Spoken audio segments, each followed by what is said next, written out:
హిరణ్య అశ్వదాన విధానం శ్రీమత్సుడు మనువుకిట్లు చెప్పెను. ఇప్పుడిక షోడశ మహాదాన హిరణ్యాశ్వదాన విధానం తెలిపెదను. ఇది చాలా ఉత్తమం. దీన్ని ఇచ్చినందువల్ల దాత భువనములందు విలక్షణంగా అనంతమగు ఫలమందును. పుణ్యకరమకు శుభతిథి యందు విప్రులు చే పుణ్యాహవాచనం, లోకపాల ఆవాహనం, ఋత్విజులను, మండపమును, సంభారములను, భూషణాలు, వస్త్రాలు మొదలగు వారిని తులాపురుష దానమందు వలె జరపాలి.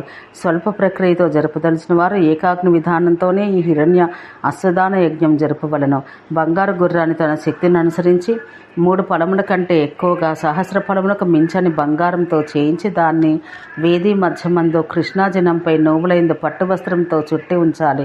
దాని దగ్గర పాదుకలు, పాదరక్షలు, ఛత్ర, చామరాసన పాత్రములు, 8 పూర్ణకుంభములు, మూల్యములు, చెరుకుగడలు, ఫలములు, ఉపస్కరములతో కూడా శయ్య, బంగారు సూర్యుడు ఇవన్నీ ఉంచాలి.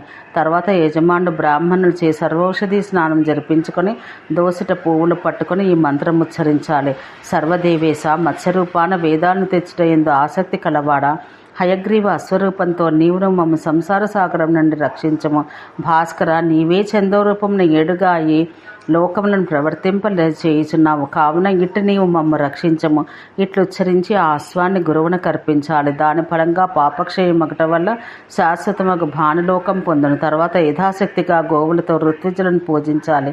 సర్వధాన్యోపకరణాలు గురునకియ్యాలి. శయ్య మొదలైనవి కూడా దానం చేసి తైలరహితముగా ఆహారాన్ని భుజించాలి.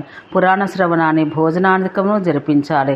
ఈ హిరణ్యాశ్వదానము నడిచిన వారు పాపముక్తుడై స్వర్గమున సిద్ధులచే ఇతర దేవసంఘములచే పూజితుడగుచు నారాయణ పదప్రాప్తుడగును. దీన్ని పఠించిన వాడు సకల పాపముక్తుడై అశ్వమేధ ఫలమందును. కనకమయ విమానాన రవిలోక మేఘే అట అప్సర పూజితుడగును. అల్పధన పురుషుడు దీన్ని విన్నను, చూచినను, స్మరించి మెచ్చినను అట్టివాడును పాపనాశమున శుద్ధ దేహుడై ఇంద్ర రుద్రాదులు వసించు లోకములందును.